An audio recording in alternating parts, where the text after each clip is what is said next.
Waterset bogeys 135, 50, Angels 16, heading 340. Okay.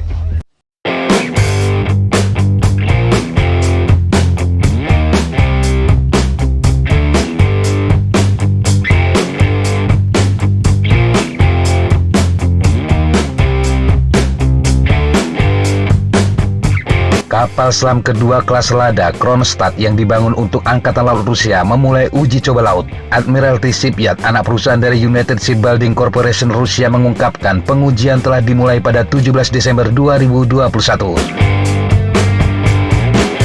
Dalam pengujian tahap pertama yang akan berlangsung di Teluk Finlandia, kapal selam akan melakukan uji berkecepatan tinggi dan bermanuver. Para insinyur perusahaan akan memeriksa kemampuan hidroakustik serta kemampuan navigasi dan komunikasi serta sejumlah kemampuan lain. Uji coba tahap pertama ini dijadwalkan akan berakhir Desember 2021 ini. Kronstadt menjadi kapal selam yang tertatih-tatih dibangun. Pemotongan baja pertama dilakukan pada Juli 2005 dan kapal baru diluncurkan pada September 2018. Ini berarti 13 tahun setelah konstruksi dimulai dan butuh 2 tahun lagi untuk memulai uji coba laut. Proyek 677 kelas Lada adalah kapal selam diesel listrik generasi keempat Rusia. Kapal berukuran panjang 66,8 meter.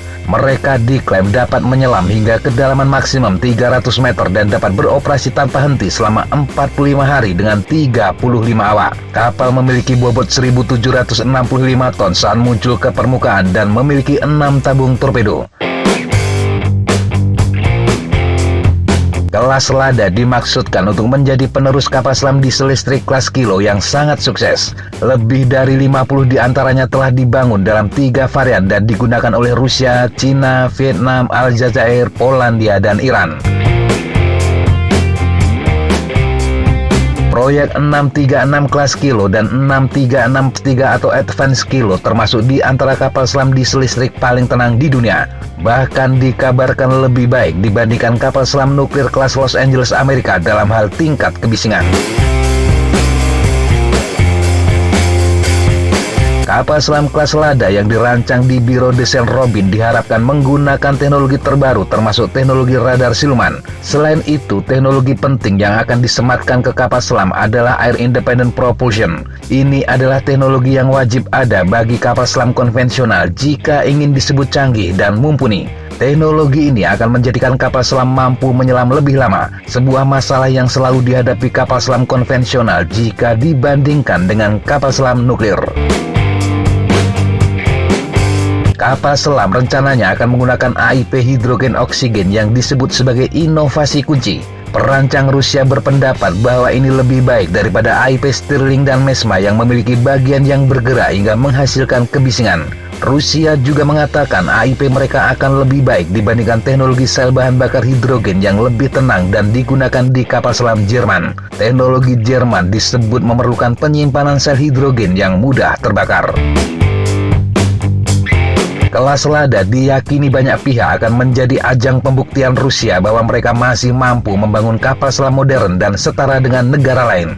Tetapi yang terjadi kemudian tidak seperti yang dijanjikan. Sejak awal proyek ini sudah seperti mati enggan hidup tak mau. Kapal selam pertama di kelasnya, St. Petersburg, mulai dibangun pada Desember 1997 dan baru diluncurkan pada Oktober 2004. Kapal selam itu dikirim ke Angkatan Laut Rusia pada April 2010 dan ditugaskan pada Mei 2010. Itu berarti 23 tahun sejak pembangunan dimulai, hampir seperempat abad. Setelah mulai dibangun pada tahun 1997, St. Petersburg tidak pernah menyelesaikan pengujian di laut dan bahkan proyek kemudian dihentikan. Sebuah artikel November 2011 yang diterbitkan majalah Izvestia Rusia melaporkan generator D49 milik Petersburg yang diharapkan memiliki 2.700 tenaga kuda hanya bisa menghasilkan setengah dari daya yang dibutuhkan. Mesin AIP yang dijanjikan juga tidak menjadi kenyataan. Sistem kunci lainnya termasuk torpedo dan sonar baru dilaporkan masih dalam pengembangan. Saat itu Izvestia menyebut konstruksi ditinggalkan meski lambung kapal kedua hampir selesai. Bahkan petinggi Angkatan Laut Rusia dikutip media tersebut mengeluh kekuatan kelas Lada setara dengan kapal selam Perang Dunia Kedua. Namun pada tahun 2013 TASS melaporkan pekerjaan di kelas Lada dilanjutkan. Anehnya pada saat yang bersamaan Kementerian Pertahanan Rusia justru memesan 6 kapal kelas Advance Kilo untuk melayani di Armada Pasifik. Hal ini semakin menunjukkan Rusia sendiri ragu pada kelas Lada. Kebanyakan ahli akhirnya sepakat Rusia tidak mampu mengembangkan sistem propulsi AIP yang efektif. Sebagian karena kekurangan dana, Rusia sepertinya memfokuskan pendanaan penelitian dan pengembangan pada 2 proyek kapal selam bertenaga nuklir, yakni kelas Yasen dan kelas Buray.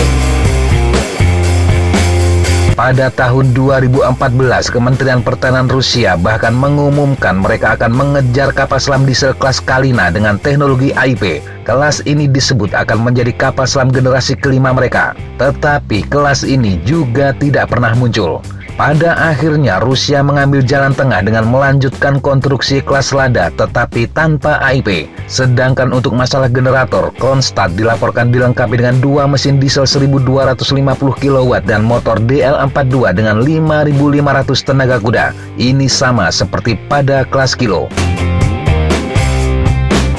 Pada akhirnya kelas Lada menjadi bentuk kebingungan dan kegagalan Rusia membangun teknologi AIP. Belum jelas berapa kapal selam kelas Lada yang akhirnya akan dibangun. Tetapi awalnya Rusia berencana untuk membangun 8 kapal selam kelas ini. Demikian sahabat Jejatapa informasi yang bisa kita sampaikan untuk kesempatan kali ini. Sampai jumpa di kesempatan yang berbeda. Tetap kunjungi kami di www.jejatapa.com dan www.flatjuna.com. Tetap semangat dan jaga kesehatan. Salam Fly Like an Eagle, Fight Like a Falcon.